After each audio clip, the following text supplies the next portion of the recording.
All right, what's going on, guys? Welcome back to another episode of Opinions in Dispute. And today we're going to do a Manchester United 2021 to 2022 starting 11. This is what I'm going to think. This is how, I'm going to prospect Man United to line up for next season, the starting 11. All right, so let's go in goal. In goal, I think Dean Henderson will be our number one. I don't think we'll be able to offload David De Gea, but I think Ollie has shown his preference for Dino. And so I think if De Gea stays, he'll play the cup games. Henderson will play the league games. And I think Ollie thinks that Henderson is the future of this club and is our future number one. So I think Dean Henderson will start in goal for Manchester United. As for the centre-backs, we'll go with Maguire as the left-sided centre-back, and on the left-back position, I think we'll go with Luke Shaw. That left side of the defence has always been very solid for United with Maguire and Shaw, because they're able to solidify the back line. They're able to keep a calm, cool tempo. Luke Shaw bombing on Harry Maguire, feeding off of Luke Shaw's energy and his skill. Maguire himself being a very good centre-back, one of the most aerially dominant in Europe, pretty good on the ground as well, pretty good ball control skills, passing ability. I think Maguire and Shaw, that side of the defence is shored up. Pun not intended, Jesus Christ. We'll leave the centre-back because I think the right-sided centre-back, because I think we will get into that. We will get into that shortly. For right back, obviously, I'm going to go with Aaron Wan-Bissaka. I know there is a lot of, Trippier talk, Max Aaron's talk.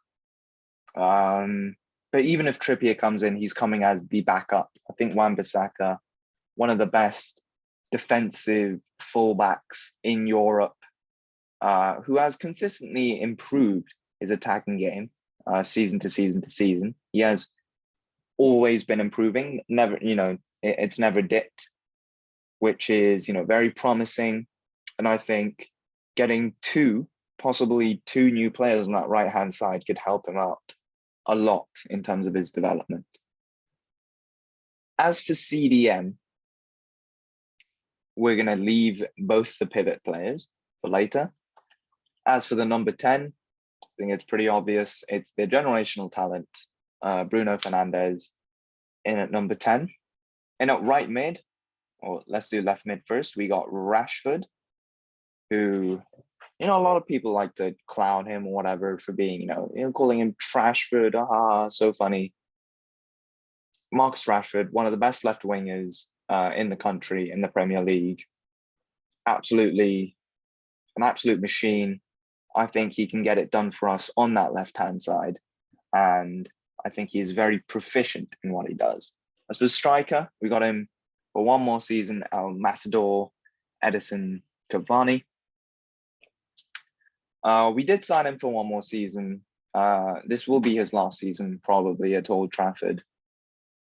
I was thinking Martial, I was thinking Greenwood, but I think, the fact that we've kept Cavani, we've definitely promised him the number 9 position. So I think Cavani will start for us up top, although I'm not sure what shirt number he'll be wearing, because Martial has the number 9. And the right midfielder that we're going to get is probably going to get the number 7 shirt. Speaking of the right midfielder that we are going to get, Jadon Sancho, 99% done to Man United. Fabrizio Romano has basically said that this is a done deal and that, it's going to get finalized in the next couple of days. I'm just searching up Fabrizio Romano. What has he said about our lad Jadon? Ashraf Hakimi, done deal. Rui Patricio, Diaz, Lionel Messi.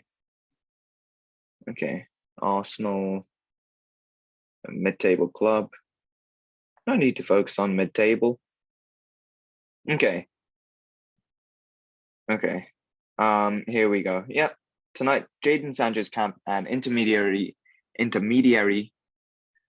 Uh, okay. Tonight, Jadon Sancho's camp and intermediaries feel that Manchester United and Borussia Dortmund, the deal is very close. Final details are expected to be completed in the next few days, and then Jadon will join Manchester United. So Jadon Sancho, basically a done deal. What a player he is. I mean, those four up front can possibly win the league. It's just up to the midfield. As for the two in the pivot, I think we will go with Pogba. I think he will stay for a year because he has a year left on his contract. If he just stays this season, he'll be able to go anywhere for free and get a ton of money. I think Pogba is going to stay at this club, and I think the CDM next to him should be Fred. Oh, I mean, I wish we had Ndidi, but instead we have Fred. This is I think this midfield of Pogba and Fred could work. Pogba has, the height, the size. Fred has the tenacity, the work rate. I know Ollie likes to play Fred and McTominay. But Fred and Pogba, they do work. I mean, fine, Fred and McTominay, I guess, is okay. But if you do keep Pogba, you're going to have to start him, and you're going to have to start him in that midfield pivot. And I don't think Pogba and McTominay can play together because both are more attacking number eights. Whereas Fred, although he is a number eight, he's much more a defensive number eight due to his tenacity and his work rate and everything. And I think Fred and Pogba can work to a certain extent. Now, the final position. Although just to speak on the double pivot, we do need a specialist number 6. Matic hasn't got it. We're looking at players like, Camavinga, Zakaria. We'll never get them, but you do hope. A man can hope. He can hope. Centre back. I truly believe we can get Rafael Varane. I truly believe that. And I know this sounds crazy, but if you think about it, if we get Sancho and Varane, Pogba will probably re-up his contract. And I think that's very important for the Glazers just from the Adidas marketing perspective and the amount of shirts he sells and stuff like that. I think it's crazy. It's crazy. Look at that team. It's such a good team, but it's crazy to think that Varane will come. Oh, it's crazy. It's crazy. Surely not, right? I mean, imagine we start off the season with Lindelof. I could cry. I would cry a river if we start the season with Lindelof and without a centre defensive midfielder. But I think centre back is so important because Lindelof is such a big hole in this team. I think Fred is not as bad as people think he is. And I think McTominay is not as bad as people think he is. They're both okay players. Should they be starting for Manchester United? Probably not, but they can do a job. I think.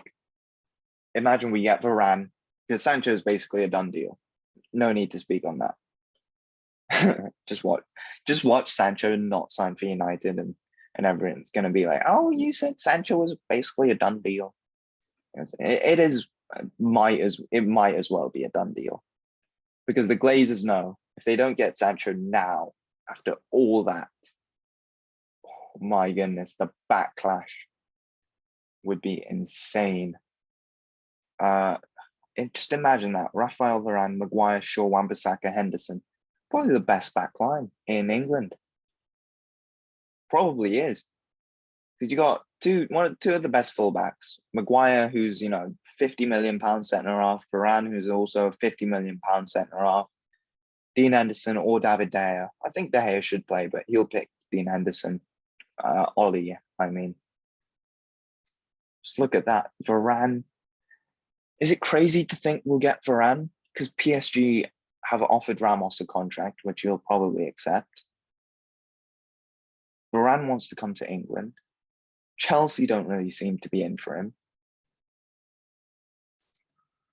Raphael Varane, he is the key to this team because Sancho's a done deal. He might as well be wearing the shirt.